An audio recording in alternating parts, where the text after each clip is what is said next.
Let's again start with the theorem 2. Is it? Pratyat has said that we have little difficult in second theorem. So let's start with the second theorem again and try to understand again it. Is it? First, what is given? Suppose f and g are real value functions such that fog is defined. So first we have to understand what the fog means to say. Fog is defined. Okay, defined at C. What it means a fog. Suppose if you operate fog with x, is it x, f x. So what do you get? F in the bracket g of x. Now try to understand. Suppose g is function from r to r, okay, and g of x is equal to x plus 1. So what you are doing is substituting 1 here and you'll get answer 2. So what you are starting, what answer you are getting here is a range, is it? So what it becomes, f is equal to, we can write it as range of g, is it? We can write as range of g. Understand? Okay, range of g. Where we are substituting now? We are substituting range in f of x. Suppose f of x is equal to x and function is f is from r to r. So where we substitute, whatever the range we get, we are substituting is inside the f function, putting in the f function. So what we get is that this range should be inside, is it? So what we say, that range is a range of g is a subset of f. Why subset? Because whatever the range we'll get here, whatever answer we get after substituting the domain of g, we get range, is it? And range we are substituting in a f. So all range of g will be in f, is it? All the range will be in the range of g will be in a f. And if we get what f, whatever it is there, after that, since the fog is defined at C, we will get f of x, whatever r is there in the domain, which will be also in the domain of f, is it? So what it means to say, if we understand that, what we say that is a range. First we understand, say, range of g, is it? What it is, a range of g is a subset of domain of f, is it? But where this range come from? The range come from the domain of g. So if we remove this one, we can directly say that all the domain of g will be also subset of domain of f, is it? Actually range is a subset, range of g is a subset of domain, is it? Domain on f. But where this range is coming? The range is coming from the domain of g. So we can directly say that domain is also the domain of g is also a subset of domain of f, is it? Understand? That is what is mean to say that. So what it first is written here is that since the fog is defined, so range of g, understood here, the range of g is a subset of domain of f, is it?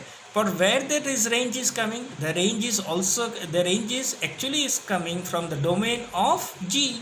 So g of x belongs to domain of f for all x, which is also belongs to the domain of g, because the range of g is coming from the domain of g, is it? If we substitute the whatever the value or the function is defined in a domain of g, is it?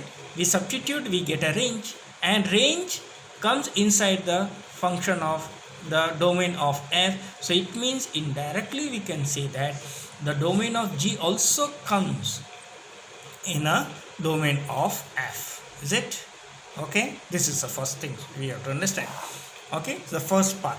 Now second part is that g of if g of x is if g is a continuous function at g, whenever it is a continuous, according to definition, what we get, limit x tend to c f of x is equal to f of c. Is it? Which function is a continuous? G. If g is continuous at x is equal to c, so in this place what we'll write, limit x tend to c, g of x will be equal to g of c. Isn't it? So that second part is also over. If g is continuous at x is equal to c. Now second part you see. Again the third part, say function f is continuous at where g of c. Again we look at when the function is continuous, f of c, limit x tend to c, f of x is equal to f of c. Now where this say that where the function f is continuous, the function f is continuous at g of x.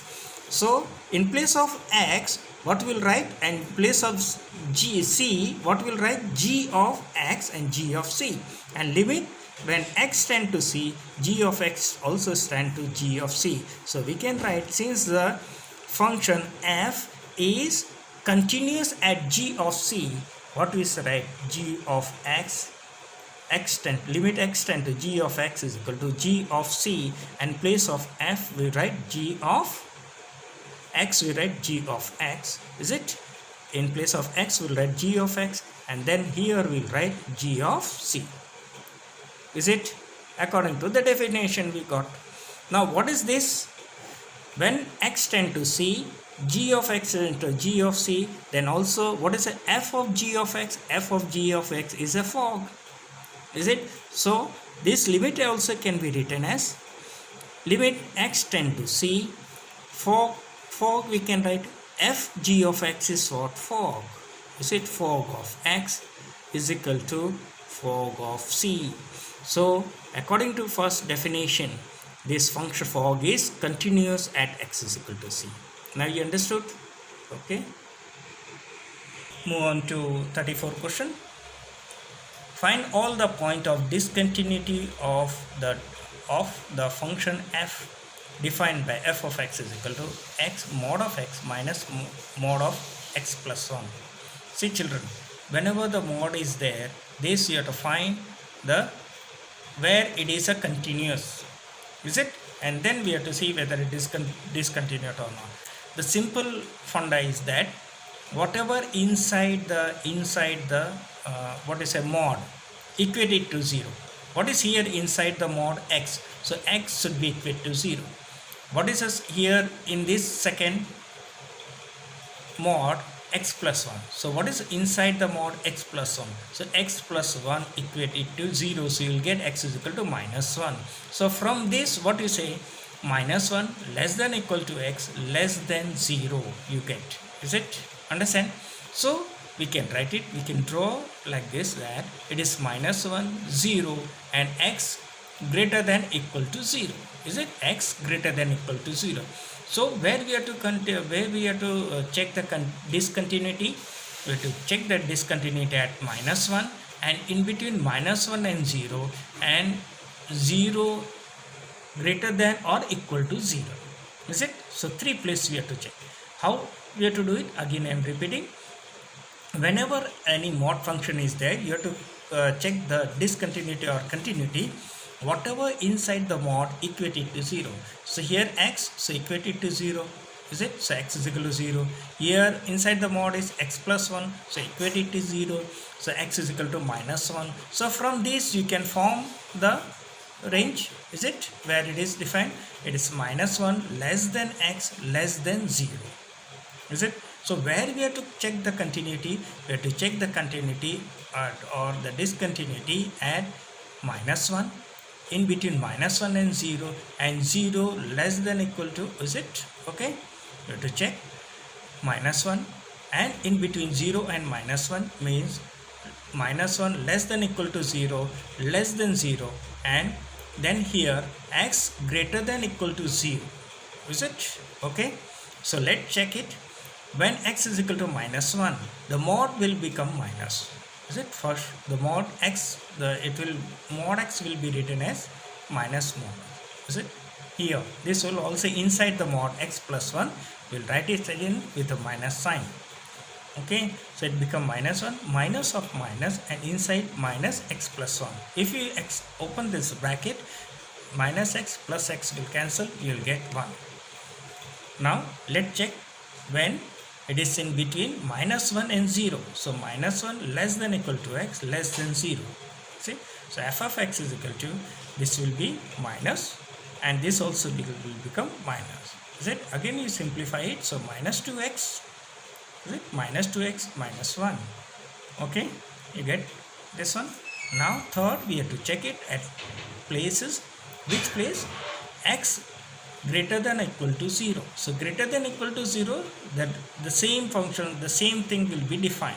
Is it? X and with a minus sign and x plus 1. If you simplify, minus x plus will cancel out, and f of x will be equal to minus 1. So we seen that this, with this we can define that there is f of x, okay, minus 1, and between, their all functions have different values, so we can prove that it is a discontinued, and because of that it is a discontinued. Okay, understand? So we can say that point of discontinued. Okay, this all places are, the function is discontinued.